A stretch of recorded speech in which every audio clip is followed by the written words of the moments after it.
I don't know why my phone, that's supposed to be the best camera phone, doesn't have a button where I can, while recording video, switch from my view to the front view, but my camera doesn't have that anyways.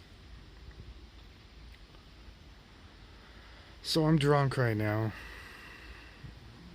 It's the 2nd of July.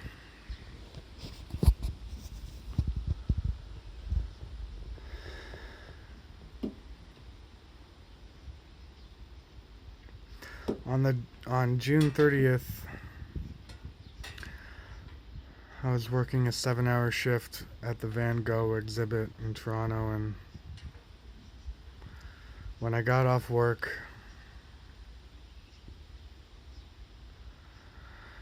I got a text message from my brother on my mother's side apologizing to me, telling me how sorry he was for me, that my dad had passed. So I texted him back. I said, "Wait, what? Question mark, dot, dot, dot, dot, dot."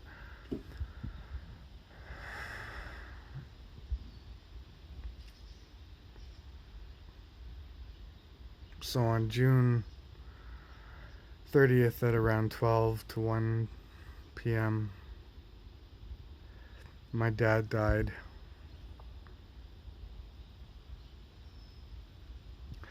And I was at work. And I was the last person in my family, a family of 8 people. I was the last person to find out. And I'm his only blood relative son. Anyways, I didn't know how to react.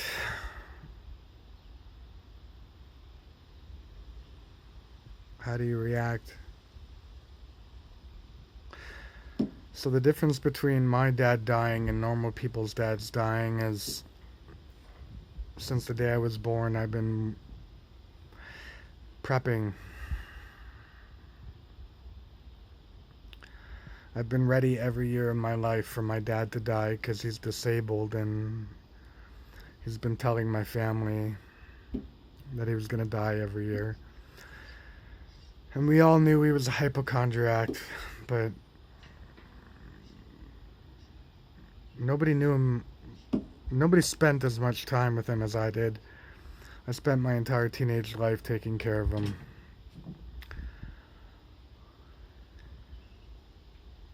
My parents divorced when I was 9. And when I did go spend time at my dad's, it was me taking care of him, and it turned out to living at his house, living at my mom's, living at his house, me just always there for him. And my brothers and sisters on my dad's side were incredibly, insanely jealous of this. The fact that my dad was spending time with me. Apart and aside from everything they've ever done to me, and if I were to tell you right now in this video what his children have done to me,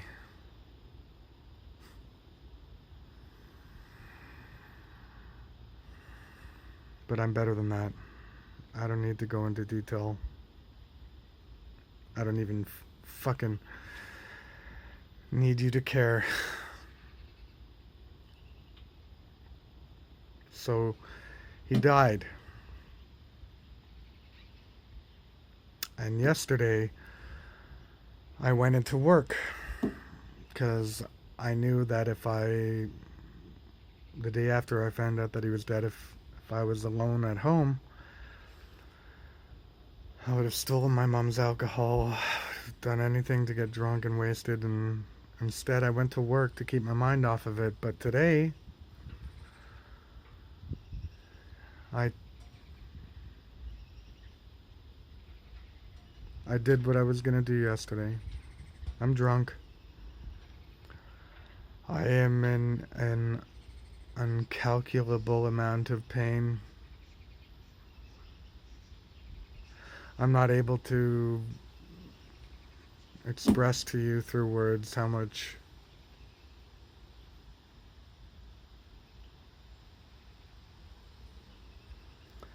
but I have been waiting for this day my whole life. I've been prepping for this man to die.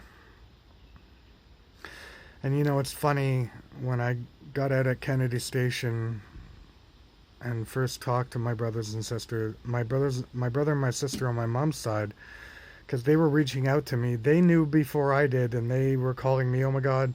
While they were telling me, while I had just found out literally 20 minutes before, people were blowing off fireworks. My dad, I literally just found out an hour ago my dad died, and there are fireworks in the sky for June. It was June the 30th, but it's Canada Day weekend, and there were fireworks in the sky.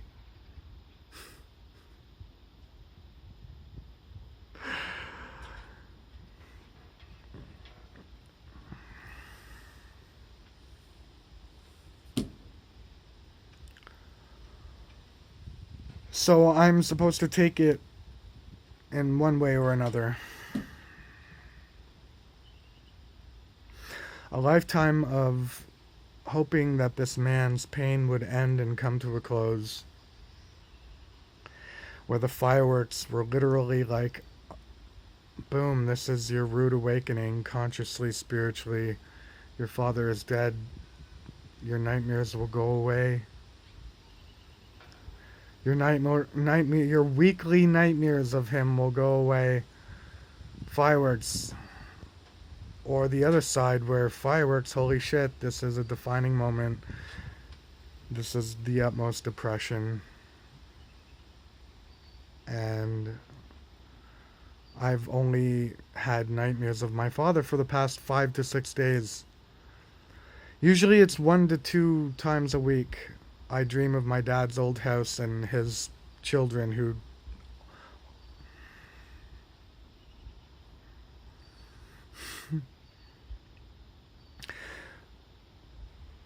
who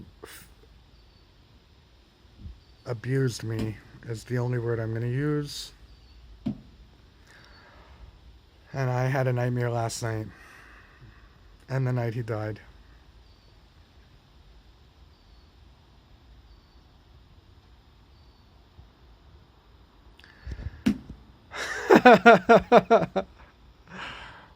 What?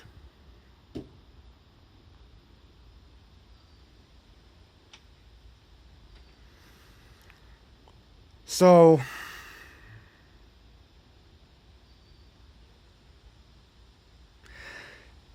I'm supposed to say, I shouldn't let this moment define me, and life is life, and we are dealt what we are dealt, and everything is a package, and once we open it when we are born, we are expecting to shut off the layers and pull out the prize until we are dead.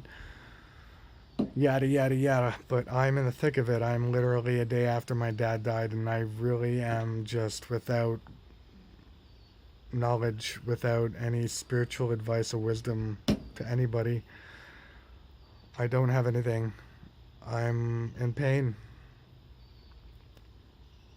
I'm in pain, and I don't have a single person in the world that I can turn to talk to face about what's happening to me, because my alcohol and my depression from the past has burnt all the bridges of the good people that would understand that I could talk to now. They wouldn't want to listen to me now because they'll know I'm drunk. So I burnt those bridges.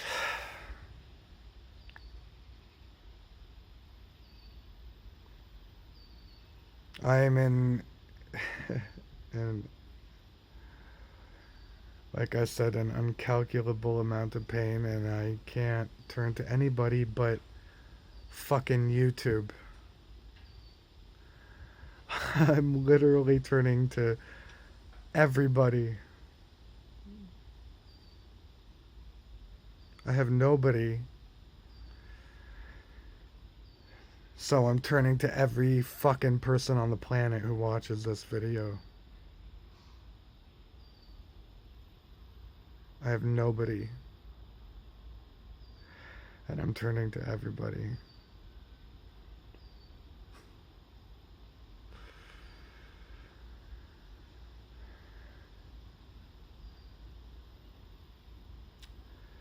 And I know I'm being recorded.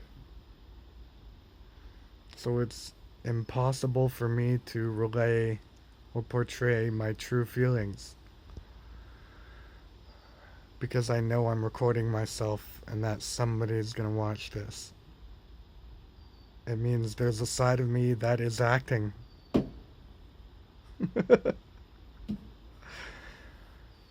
There's a side of me that's acting. Because I know I'm being recorded. I literally have nobody. I have everybody. I have every fucking person in the world to watch this video, and I still don't have anybody who's gonna see the legit me. Because I'm recording this shit.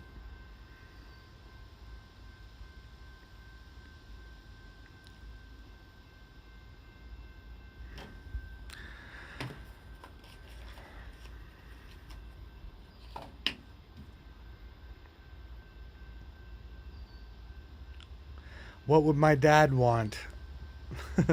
What would my dad want? He would want a train to go by. He would want me to acknowledge that train. He would want me to know that every train has 1,000 stops. Every train has a beginning and an ending, a destination, and everything in between. My dad would want me to know that we either don't or do get off on every stop that happens on the destination, but inevitably there is a stop for every journey. And like a train, there are multiple.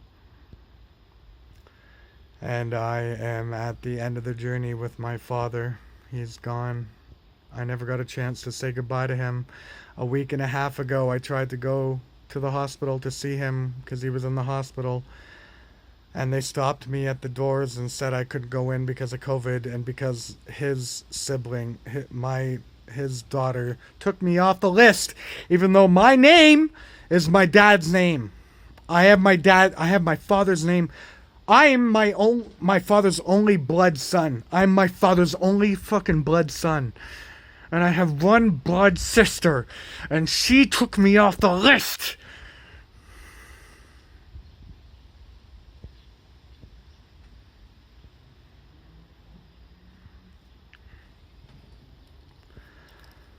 I didn't get to say goodbye to my father because of COVID-19.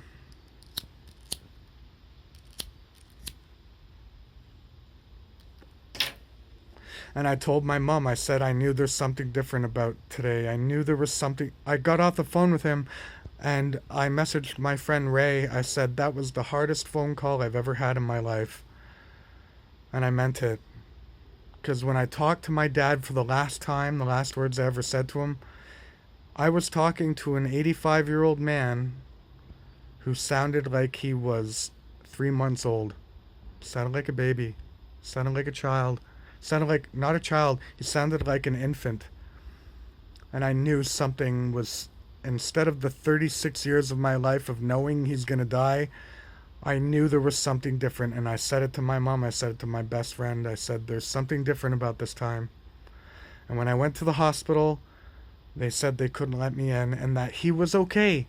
He was in a potassium drip because of his diabetes. And that he was okay. And I didn't get to say goodbye to him. I should have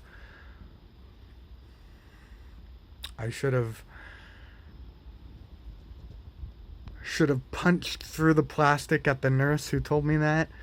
I should have ripped her fucking throat out. And I should have just fucking gone upstairs and beaten the shit out of any security guard that tried to stop me. And I should have just seen my dad and said goodbye.